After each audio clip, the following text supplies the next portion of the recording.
एक और अच्छा, ये इंटरेस्टिंग क्वेश्चन है। नफरत भाजपा की सबसे बड़ी ताकत है, इससे आप कैसे निपटेंगी?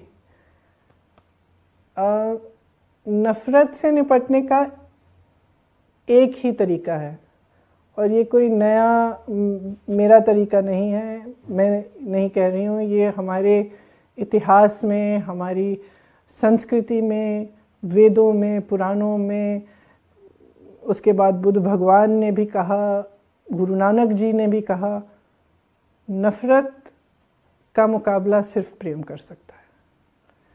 सिर्फ जो नकारात्मक चीज़ है उसके सामने कोई भी नकारात्मक चीज़ अगर हम डालें तो हम उसी चीज़ में, उसी नकारात्मकता में हम फंस जाएंगे। नकारात्मक चीज़ों को का मुकाबला सिर्फ सकारात्मक चीज़ें कर सकती हैं। इसलिए जब हमने ये अपनी कैंपेन्स शुरू की, ये लड़की हूँ लड़ सकती हूँ, और आगे आप देखेंगे कि हमारी एक दो और कैंपेन्स भी हैं, सिर्फ सकारात्मक कैंपेन्स हैं। हम नहीं चाहते कि हम किसी भी नकारात्मक बात में पड़ें।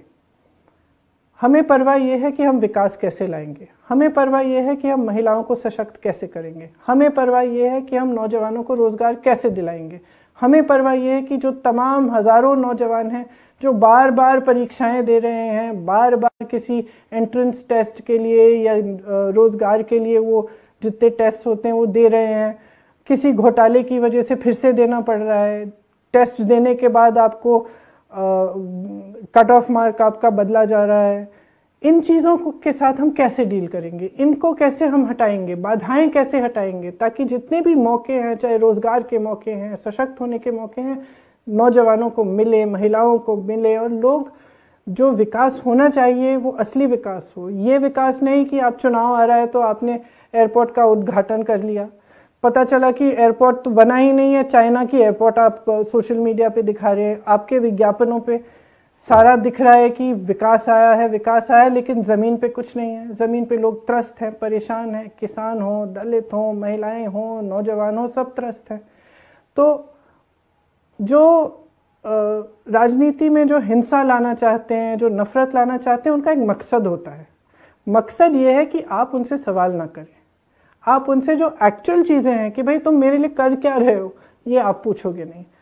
तो इनका फ़ायदा कुछ ऐसी पार्टियों का ही होता है।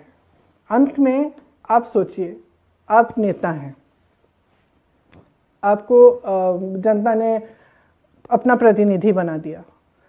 अब आपको मालूम है कि 5 साल बाद जब चुनाव आएगा तो मैं धर्म की बात करूंगा, मैं जाति की बात करूंगा, नफरत की बातें करूंगा, तो वोट मिल जाएगा मुझे।